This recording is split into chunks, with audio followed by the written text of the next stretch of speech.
حياكم الله ومرحبا مليون من الوثبة، تحديدا من قرية الإمارات العالمية للقدرة في مهرجان أبو ظبي للقدرة لمسافة 120 كيلومتر، وختام موسم القدرة بمشاركة 110 فارس وفارسة من نخبة الفرسان وكذلك من نخبة الخيول، مشاركة المغاوير وF3 وMRM والريف وAPH ونخبة من الفرسان مثل ما تحدثنا مسبقا.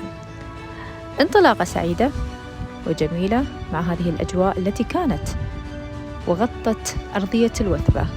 طبعا نشوف الأجواء كانت أجواء مطرة بالأمس أو على الإمارات ككل، وتأثرت كذلك الأرضية أو نقول التراك بعض الشيء، لكن ما شاء الله تبارك الرحمن نشوف القائمين على قرية الإمارات العالمية للقدرة بياضويه وكانوا سباقين أو نقول الخدمات اللي قدموها للفرسان والفارسات في هذه السباقات الثلاثة. بدايته طبعا كانت سباق السيدات وبعد الاسطبلات الخاصة، والختام اليوم السباق المفتوح. نقول سرعة بديهة أو سرعة استعدادات قوية.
واجهت الظروف المناخية مع الفريق الرائع لقرية الإمارات العالمية للقدرة.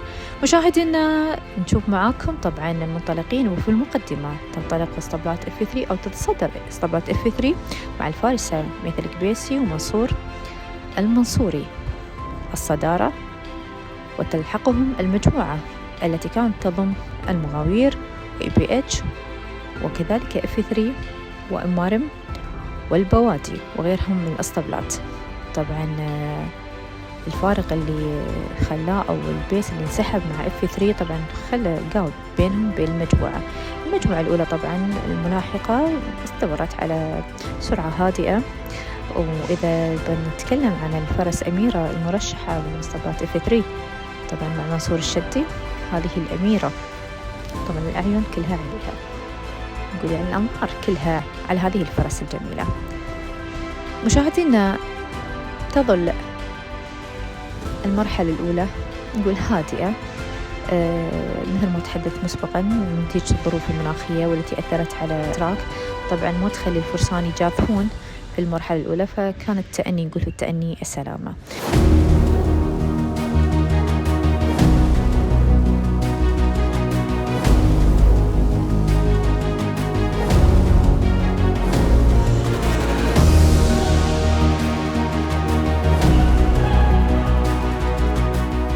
تصدر F3 المركز الأول المركز الثاني، وتحتل المغاوير المركز الثالث.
تنطلق المرحلة الثانية بانطلاقة الأوائل مع F3 ميثا منصور المنصوري، وكذلك خلفهم المغاوير مع الفارس عفنان بفارق طبعا نقول بينهم 6 دقائق، واسطبلات EBH كذلك خلفهم بفارق نقول 6 دقائق و55، وينطلقون تباعا الفرسان والفارسات. الصدارة طبعا مثل ما نشوفها مع F3 ميثا ومنصور، نقول لهم سحبوا البيس وتركوا مثل ما نقول فارق كبير بينهم وبين المجموعة الملاحقة. طبعا مثل ما كانت المجموعة الأولى كانت في المرحلة الأولى ثبتت كذلك في المرحلة الثانية وظلت على نفس المسار. طبعا المجموعة الثانية كانت تنضم سيف المزروعي MRM واسطبلات F3 مع منصور الشدي أميرة والمغاوير، وخلفهم يلاحقهم طبعا راشد المهيري كذلك من F3. والمجموعة الثانية نقول المجموعة اللي كانت تلاحقهم كذلك اسطبلات البوادي وأمرلي.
تصل F3 مشاهدينا إلى خط النهاية، ويبقى الترتيب كما هو: F3 المركز الأول والثاني والثالث مع الفارس عفنان من اسطبلات المغاوير.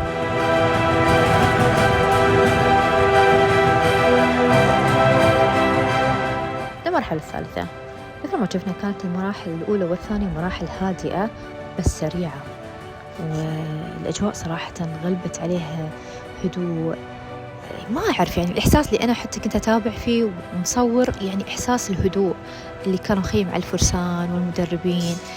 ما في أي تسرع، ما نشوف أي تسرع. خلاص ختامي الموسم طبعا. تنطلق مثل ما قلنا المرحلة الثالثة بانطلاقة F3، والفارق ما بين F3 والمجموعة الملاحقة يمكن نقول يمكن فوق 8 دقايق 9 دقايق كذي، هذا اللي نشوفه. طبعا المجموعة طبعا تحافظ على سرعتها مثل ما قلنا بسبب الأجواء الماطر اللي كانت أمس وأثرت على الأرضية، طبعا خلت الفرسان طبعا يكونون في تأني وحذر عشان نقول ما يندلب الشيء ضدهم. وما في أحد أبدا جاذب، تمت المرحلة مثل ما هي، التقدم F3 والمجموعة الثانية مع المجموعة طبعا الأولى تلاحقهم بدون زيادة أي سرعة.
وصول الفرسان F3 تتصدر المركز الأول والثاني، والمغاوير المركز الثالث.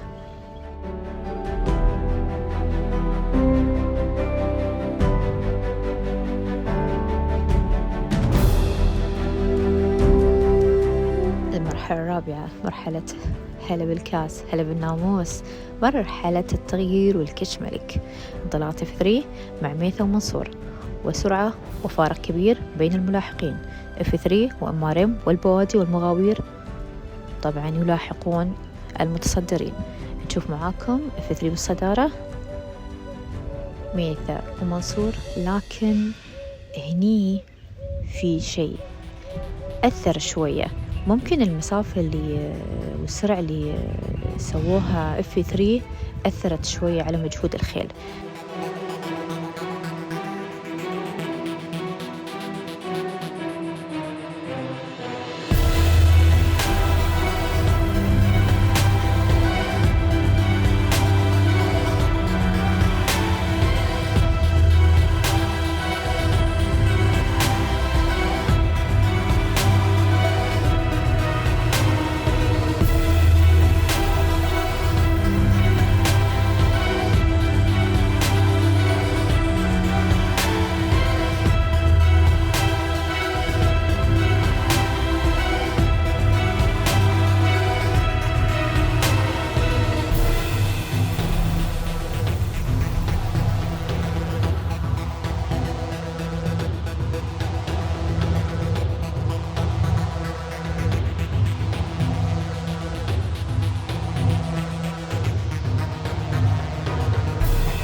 فنشوف طبعا من بعيد ينطلق البطل الأخطبوط، اسطبل الأخطبوط الأحمر مع سيف المزروعي ومع خيل الجديد. طبعا هم شاهدين هذا الخيل الجديد، دائما كابتن إسماعيل محمد يفاجئنا ما شاء الله عليه دائما بخيول جديدة.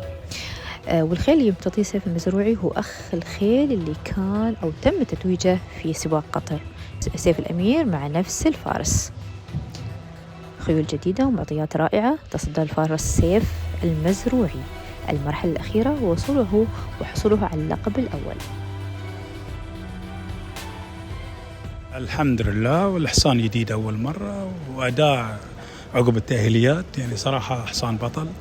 وعندي أخوانه، وفي واحد من أخوانه فايز في قطر مع سيف بعد.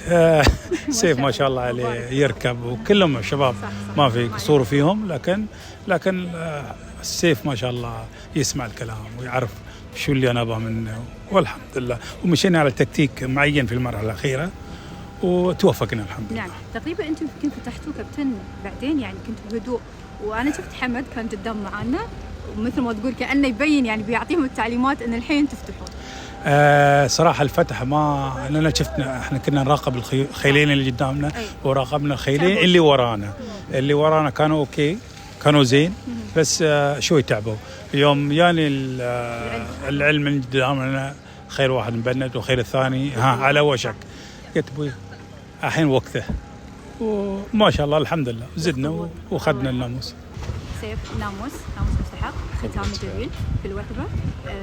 الجاب اللي كان بينكم، أو أعتقد الوقت اللي كان بينكم 4 دقائق تقريبا أو 3 دقائق، بس مع هذا ما شاء الله قدرت تلحق عليكم تقريبا السرعة تجاوزت 35 سرعة. نعم، الحمد لله على هذا الناموس، وهذا نهدي لسيدي صاحب سمو الشيخ محمد ولفريق اسطبل مرم.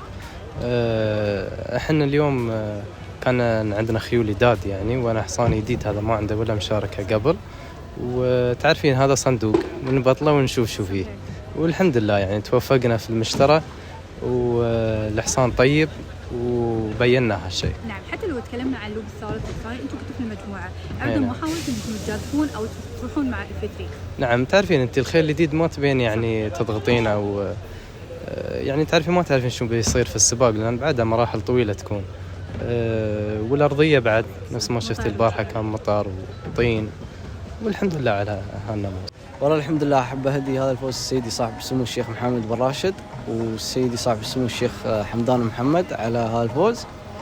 وبدينا السباق يعني مو يعني بسرعة نقول، يعني على سلامة الخيل.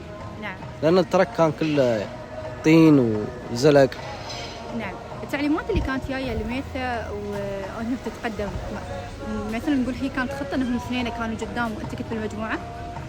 لا، انا خليت الفرسي مريحه في الجروب، كانت اهدى واحسن لها. نعم، ويوم جيتوا على الرابع وعلى اللوب الرابع انتوا وسيف بتكونوا مع بعض؟ حاولنا نلحقهم. ناموس مستحق ان شاء الله الحمد لله.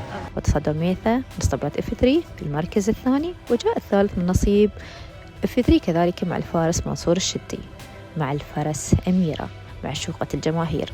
إنجاز وختام رائع في أرضية الوثبة. كل الشكر لسيدي سمو الشيخ منصور بن زايد آل نهيان على كل ما يقدمه لهذه الرياضة من دعم غير محدود، والشكر كذلك موصول للقائمين على القرية سعادة السيد مسلم العامري والسيد محمد الحضرمي والسيد عبد الرحمن الرميثي، والشكر موصول كذلك للفرسان والمدربين. شكرا لكم، نلقاكم إن شاء الله في الموسم القادم، وأكيد قبلها طبعا بنكون معاكم في الموسم الأوروبي.